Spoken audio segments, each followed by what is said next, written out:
Chapter 135, Greg's Business. This one made me laugh while topping it. Let's just say it's inspired by. Also, Front Door 6, yes, but I don't see how Let's Come was bad. Meh. I walked into my house with Spark on my back, who was still passed out. This kid's so adorable. I trotted over to catch and laid him down on it. I then placed Spitfire's flight goggles on his chest and turned to go to the bathroom. Before I could even take 3 steps, I heard Twilight ask from the kitchen, "What's wrong with Spark?" I looked over at her and chuckled. "Oh, he just passed out after seeing his idol."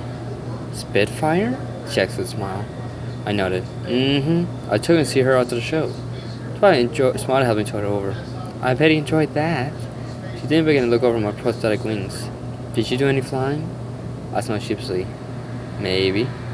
And she narrowed her eyes and gave me a strange glare. "Lance, the doctor said you shouldn't be flying until they are fully set. You could break them off if you don't be careful." We go slightly. "I know. I've been careful. Promise." She smiled. "You better be." She then turned over to my side. "Now, let's see the damage." I rolled my eyes and felt my hunches. Twilight slowly stretched out my left wing, carefully looking over each other and checking to make sure the fake bone is still in place. I turned my head and smiled. She had her tongue sticking out, focusing on looking at my wings.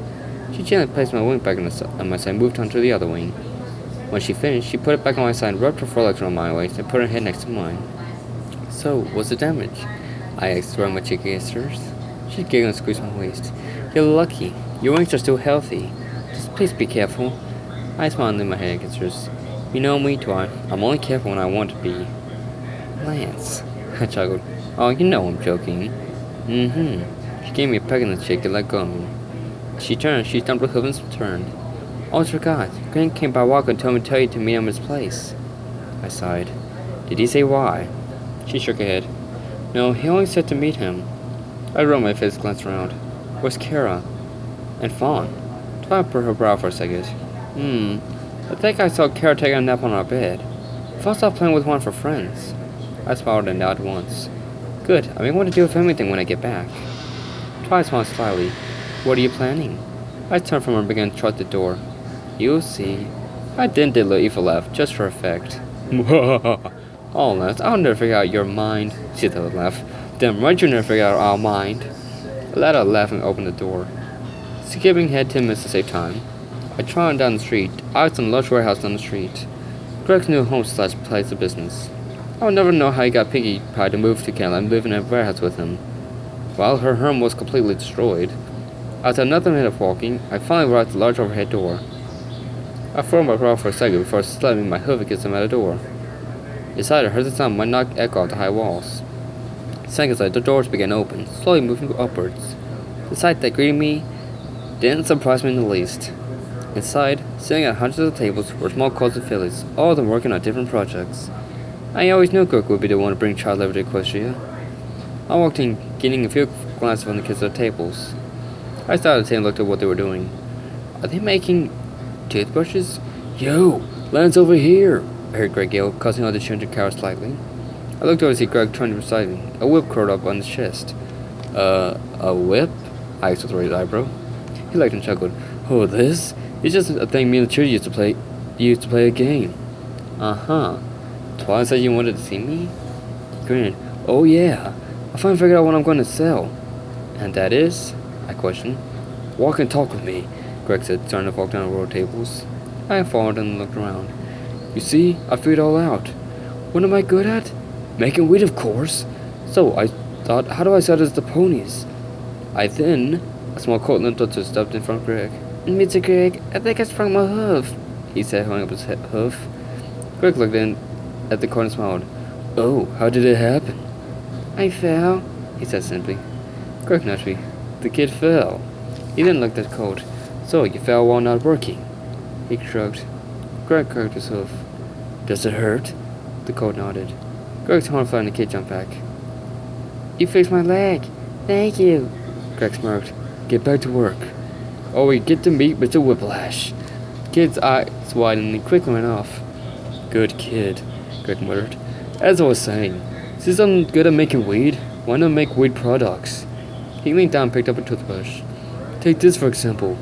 It's a toothbrush with weed in it. Gives you a high without smoking it." He answered me and began to walk. I tossed away brush aside and followed. And what's with the kids? Greg chuckled. Simple, they don't have to be paid. All I have to do is get them candy and boom, free labor. I can already see disaster in Greg's future with this idea.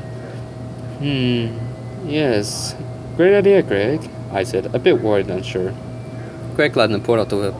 Yep, best idea ever. He then began to walk along the rows, whipping the whip a few times. Work! I want each one to have at least 40 boxes packed by the end of the day. What should I do? Choose A. Leave and let Greg do what he wants. I want to see how this turns out. No. Choose B. Save the chips from Greg. I choose A. Choose B and I'll fucking make you rip off your dick. I choose A. Good boy. I signed to begin to back up. I'm gonna get out of here, Greg. Got places to be. He still looked at me. Wait, I still haven't told you why you're here. I sighed. What is it then? He laughed and left out a few boxes. I need your help in selling some of my products. Products? He nodded. I've come with over 4 different uses for weed, and I need someone like you to show them off. I shook my head. Not interested. Do this and I'll tell you all about my secret project of making clothes of the bronies. He said with a smug look. Clones? Really? They better not be like Juan, I said, giving him a stern look. Greg shook his head. I fixed that problem. He held up a hoof. Nice try. I'll tell you all about them until you help me sell all those. Damn me, my curiosity. Okay, I'll help you. Just tell me what I need to do. Greg smirked. I knew that would work. He then began to trot past all the children. Let me give my co-fighter, the Pioneer, and we'll be on our way. All the children let out shocked and scared gasps at the name. It's Pinky, isn't it? I said wordily. He nodded in response. I didn't know Pinky could be violent. Greg laughed at me. Oh no, she's not violent. She just annoys the hell out of the workers. To them, that's worse than me. I couldn't help but laugh, because I had to agree with that. Pinkie Pie in crazy mode is much worse than getting physically hurt. So fucking true, bro. Weed products? This should be interesting.